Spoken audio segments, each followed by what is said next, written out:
Yo sahabat sektor 7 semuanya, jumpa lagi dengan Mimin ya guys. Hari ini Mimin akan membawakan alur cerita kembalinya sang Raja Neraka. Sebelum kita masuk ke ceritanya, Mimin ucapkan terima kasih sudah bersedia untuk klik video ini. Dan jangan lupa dukung Mimin dengan cara subscribe, like, komen, serta share videonya ya guys. Semoga kalian semua terhibur. Jika ada yang mau berdonasi, boleh ya guys. Link ada di deskripsi. Tak perlu menunggu lama lagi, langsung saja kita masuk ke videonya. Pada video kali ini diceritakan bahwa setelah kekacauan yang terjadi di Taman Ria, di tempat lain diperlihatkan Nomang yang sedang bersama dengan nenek-nenek yang pernah Jiwo temui sebelumnya. Di sana diperlihatkan bahwa Nomang menemaninya bermain baduk dan pemenangnya adalah nenek itu. Nenek itu pun berujar bahwa saat ini Nomang tidak dengan sengaja mengalah kepadanya. Menanggapi hal itu, Nomang pun tak membenarkan hal itu sembari beralasan bahwa mana mungkin dirinya berbuat seperti itu. Kemampuan sang neneklah yang tak berkurang sedikit pun dan dia memanglah sangat hebat. Diketahui bahwa nenek itu bernama Nenek Samsin yang merupakan dewa terbaik di atas langit atau sang Ibu Agung Samsin. Di sana Nomang pun menanyakan kapan nenek akan mengembalikan dirinya ke dunia lagi. Nenek Samsin pun beralasan jika sejak awal dirinya mengirim Nomang ke sisi Raja Neraka itu untuk menekannya. Namun Nomang malah sama sekali tak mencegahnya saat berbuat onar. Maka dari itu, apa perlu dirinya mengembalikan Nomang jika seperti itu?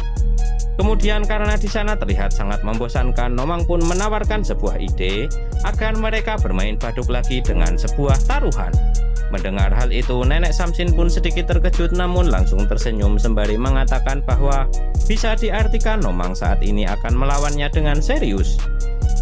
Itu bisa dikategorikan bahwa saat ini Nomang sudah mulai kurang ajar setelah lama berada di sisi Raja Neraka itu.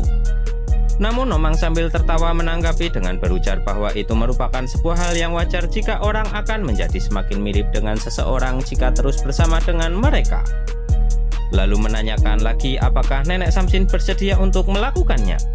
Nenek Samsin pun menjawab pertanyaan Nomang itu dengan berujar bahwa jika dirinya menang maka Nomang tak akan bisa kembali ke sisi Raja Neraka untuk selamanya. Apakah itu tak masalah bagi Nomang? Akan tetapi Nomang malah lebih menantang Nenek Samsin untuk mempertaruhkan hal yang lebih besar lagi, karena jika itu saja taruhannya maka nantinya rasa bosan Nenek Samsin pasti tak akan terpuaskan. Kemudian dengan seriusnya Nomang mengatakan bahwa dirinya akan mempertaruhkan nyawanya, jiwanya, serta semua kewenangannya dan bahkan reinkarnasinya. Mendengar hal itu, Nenek Samsin pun tak habis pikir dengan keputusan Nomang itu. Kemudian mengatakan apakah Nomang sadar dengan apa yang dikatakannya itu, bahkan hingga mempertaruhkan eksistensinya seperti itu. Dengan senyuman dan penuh semangat, Nomang pun menanggapinya dengan mengatakan bahwa sebagai bawahan yang setia, biasanya mereka akan bersikap seperti itu. Nenek Samsin pun tertawa terbahak-bahak mendengar jawaban dari Nomang sembari mengatakan bahwa Nomang sangat berani sekali serta rupanya semangat ingin menangnya sepertinya sudah tak dapat dibendung lagi.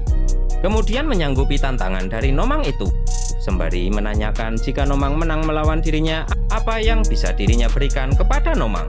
Apakah mengembalikannya ke sisi Raja Neraka? Nomang pun mengiyakan hal itu dan menambahkan satu permintaan lagi. Lalu sambil menyeringai mengatakan bahwa permintaannya adalah mengembalikan semua ingatan dari Raja Neraka yang selama ini telah diambil oleh Nenek Samsin. Kemudian kembali ke Taman Ria, saat ini terlihat Sion sedang mengumpat karena ternyata Raja Neraka juga memiliki bawahan juga. Setelah itu meminta Huama dan Huasa untuk membunuh mereka semua. Akan tetapi Huama menolak hal itu sembari menjelaskan bahwa sepertinya saat ini Sion sudah menjadi gila. Seharusnya dia bisa menilai situasi saat ini. Walaupun dirinya akan kehilangan nyawanya saat tak melaksanakan perintah dari Sion, dirinya tak akan mempermasalahkan hal itu. Daripada dirinya harus melawan mantan Raja Neraka dan para bawahannya langsung. Ada Kaisar Pedang Gyunwo yang merupakan pesuruh Tuan Tolbo tingkat tertinggi dan juga Cleo sang petinggi dari tempat berkumpul pertama. Sion yang saat ini tak bisa menyerap kekuatan dari Dong Bangsa tak akan sanggup mengalahkan mereka sekalipun harus mati dan hidup lagi. Jadi kalau sudah waktunya mati sebaiknya mati saja. Jika mereka menyerang jangankan meleleh, karena racun Sion mereka pasti akan habis tak tersisa. Akan tetapi bersamaan dengan hal itu Sion pun melakukan sesuatu kepada mereka berdua sembari menyuruh mereka untuk menutup mulutnya dan mulai bertarung saja. Setelah itu terlihat bahwa Huama dan Hwasa tiba-tiba berubah sikap menjadi patuh. Huama pun berujar bahwa sepertinya dirinya sudah salah menilai situasi serta akan menangkap mereka untuk Sion. Karena mereka hanyalah para kelinci, tentu saja tak akan sulit baginya untuk menyingkirkan mereka. Namun tiba-tiba merasa ragu karena ada salah satu kelinci dalam penglihatannya yang sosoknya sedikit menakutkan. Jadi dirinya akan menangkap semua kelinci itu kecuali kelinci yang berwarna hitam, ujar Huama kepada Sion. Karena sedari tadi Huama hanya mengoceh saja, Sion pun kesal lalu berteriak memerintahkan Huama untuk segera melaksanakan perintah darinya. Dan bersamaan dengan hal itu tiba-tiba Raja Neraka sudah ada di depan Sion dan menendangnya ke belakang. Raja Neraka juga berujar jika Sion tak usah besar kepala seperti itu karena dia tak akan bisa kabur dengan cara itu. Dengan wajah kesalnya Sion pun memanggil manusia ular alam baka serta memerintahkannya untuk menyerang mereka semua yang lemah. Akan tetapi Raja Neraka tak membiarkan hal itu karena cara yang sama tak akan berguna untuk melawannya lagi. Bersamaan dengan hal itu Raja Neraka pun menyiapkan aura di tangannya lalu menembakkannya ke arah manusia ular alam baka itu hingga membuat retakan di atas tanah. Namun tak sampai di situ saja, Sion pun melompat ke belakang Raja Neraka dengan mengeluarkan serangan besar yang membuat sebuah ledakan besar yang mengakibatkan kekacauan di Taman Ria itu. Dikarenakan ledakan itu, puing-puing batu pun berterbangan ke segala arah hingga membuat para pengunjung berlarian karena panik. Terlihat juga Jiwo langsung memakai pakaian jenazahnya dan menghancurkan puing-puing batu yang mengarah kepada para pengunjung Taman Ria itu. Namun setelah itu Huama yang telah memakai pakaian jenazahnya juga langsung menyerang Jiwo menggunakan pedangnya. Walaupun Jiwo masih bisa menangkis serangan pedang itu. Sedangkan Hwasa menggunakan keahlian portalnya mengirimkan serangan ke arah Raja Neraka yang sedang bertarung melawan Sion, namun disadari oleh Gyunwoo yang melakukan tebasan dari jarak jauh hingga melenyapkan serangan itu namun hampir mengenai Raja Neraka. Dikarenakan hal itu Raja Neraka pun mengumpat sembari mengatakan kepada Gyunwoo agar berhati-hati saat melakukan serangan. Namun Gyunwoo pun sambil tersenyum beralasan bahwa tangannya terpleset saat mengayunkan pedangnya. Dan Raja Neraka pun merasa kesal karena Gyunwoo sepertinya memang sengaja melakukannya. Sedangkan Sion yang terjebak dalam situasi itu pun merasa kesal lalu berteriak memerintahkan orang-orang yang memiliki sio ular di seluruh negeri ini untuk mengakhiri nyawa mereka sendiri sekarang juga. Merespon hal itu Raja Neraka pun memerintahkan Gyunwoo untuk segera melindungi mereka yang memiliki sio ular. Walaupun Gyunwoo sedikit mengeluh, namun Gyunwoo tetap melakukan tugas yang menurutnya merepotkan itu dengan mengeluarkan banyak burung gagak dan membuka penutup matanya untuk mengaktifkan pakaian jenazahnya. Bersamaan dengan aktifnya pakaian jenazah dari Gyunwoo itu, ribuan burung gagak terlihat menyebar untuk melindungi manusia yang memiliki sio ular. Kemudian Gyunwoo mengatakan kepada Raja Neraka bahwa seharusnya Raja Neraka sudah tahu jika tugas dirinya sebenarnya adalah untuk menangkap ular itu. Jadi dirinya meminta Raja Neraka agar menyatukan kekuatan mereka berdua untuk menaklukkan ular itu dengan segera. Akan tetapi Raja Neraka tak menyetujui hal itu karena ular itu bisa menggunakan teknik menurunkan perintah kepada banyak manusia sekaligus seperti tadi. Dan bisa saja, sekalipun ular itu telah ditaklukkan, namun perintah yang diturunkan tak bisa dibatalkan, maka situasinya akan menjadi lebih buruk. Untuk itu, sambil tersenyum Raja Neraka pun meminta bantuan Gyunwoo kali ini untuk melindungi para manusia yang memiliki sio ular. Mendengar kata-kata itu, awalnya Gyunwoo pun terkejut dengan perubahan sikap Raja Neraka yang tak seperti di masa lalu di mana saat dirinya masih menjadi bawahannya.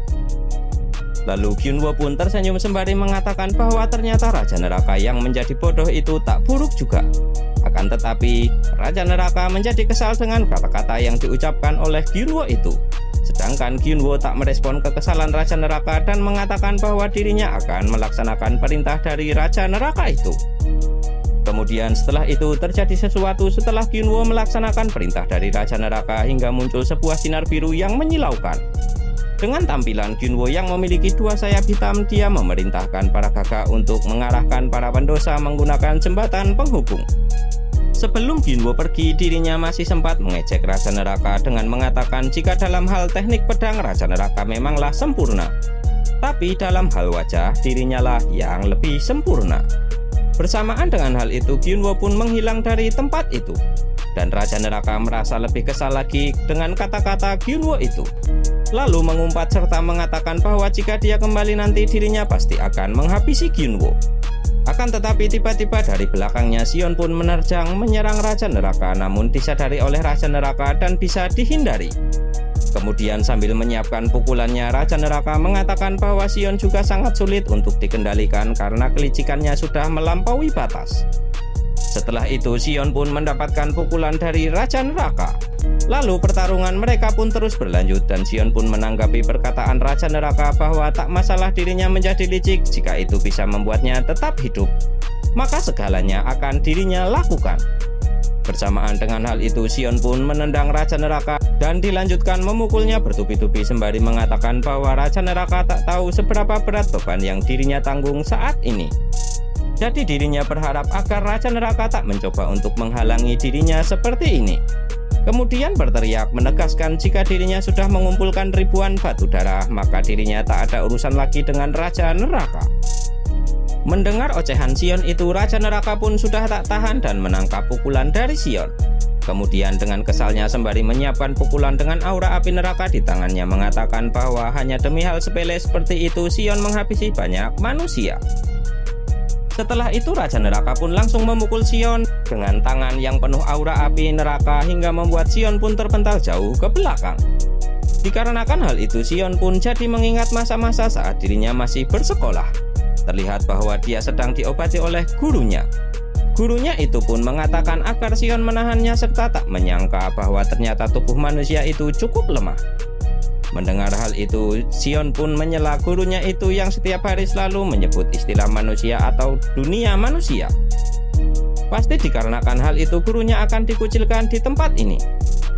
Akan tetapi dengan senyuman bahagia gurunya pun mengatakan entahlah, karena dirinya tak merasakan hal seperti itu. Sebab dirinya belum pernah bicara serius dan lama dengan para manusia.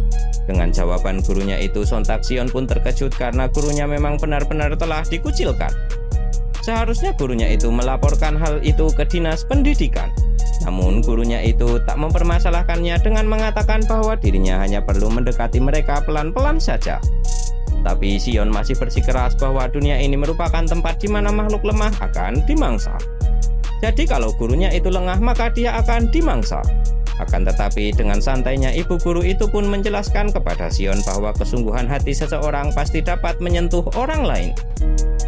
Karena itu Sion tak perlu mencemaskan dirinya. Namun dirinya tetap merasa berterima kasih Sion mau mencemaskan dirinya sembari mengusap kepala Sion menggunakan tangannya. Dikarenakan hal itu muka Sion pun memerah serta Sion pun menepis tangan gurunya itu sembari mengatakan agar gurunya menjauhkan tangannya itu dari dirinya. Menanggapi hal itu ibu gurunya pun tertawa sembari mengatakan bahwa jika Sion sedang malu-malu seperti itu dia terlihat menggemaskan. Kemudian dengan tak bisa menutupi rasa malunya lagi, Sion pun merespon kata-kata gurunya itu dengan mengatakan bahwa seharusnya sebagai seorang guru dia tak berkata seperti itu. Lalu bu guru pun beralih topik menanyakan bagaimana dengan cerita untuk kontes Sion kali ini. Sion pun menjawabnya dengan mengatakan bahwa dirinya tak mengumpulkannya. Mendengar hal itu, bu guru pun terkejut dan mempertanyakan keputusan Sion itu. Padahal Sion sudah berjuang keras untuk membuatnya. Dengan sedikit frustasi, Sion pun menjelaskan alasannya karena genrenya fantasi dan dirinya kekurangan bahan cerita. Dirinya harus melengkapi cerita namun dirinya tak memiliki ide sama sekali. Mendengar alasan Sion itu, ibu guru pun menawarkan bantuan untuk menyelesaikan cerita Sion itu. Akan tetapi Sion menolaknya karena ibu guru sama sekali tak imajinatif dan merupakan tipe orang yang tak bisa menjelaskan sesuatu jika tak mengalaminya sendiri. Tak terima dengan perkataan Sion, ibu guru pun berujar bahwa perkataan Sion itu sungguh keterlaluan. Kemudian mengatakan jika dirinya cukup imajinatif tak seperti dugaan dari Sion. Misalnya tentang 12 cabang bumi dan neraka serta batu kehidupan. Dirinya akan menceritakan kepada Sion semua tentang ribuan batu darah. Itulah flashback dari Sion yang bisa tahu tentang ribuan batu darah dan juga memotivasinya untuk mewujudkan hal itu. Lalu kembali ke pertarungan Sion dengan Raja Neraka. Terlihat setelah terkena pukulan dari Raja Neraka, Sion pun terlihat babak belur tak berdaya sama sekali dengan menggumamkan batu darah dan anak-anak. Sedangkan Raja Neraka merasa kesal karena ternyata kerusakan yang timbul akibat pertarungan ini terlalu parah, serta tak sengaja melihat Jiwo yang melompat ke udara saat melawan Huama. Di sana Raja Neraka berteriak agar Jiwo mengarahkan para mayat hidup ke tempatnya berada saat ini karena kerusakan yang ditimbulkan terlalu besar. Jadi dirinya harus memindahkan pertarungan mereka ke neraka. Mendengar permintaan itu, Jiwo pun menyanggupinya. Dan Raja Neraka terlihat sedang mencari di mana keberadaan Cleo saat ini serta tak mengetahui apa yang sedang disiapkan oleh Xion yang sedang tak berdaya di belakangnya. Bagaimanakah kelanjutan ceritanya? Kita lanjutkan di video berikutnya ya guys. Terima kasih sudah menonton. Jumpa lagi dan bye-bye.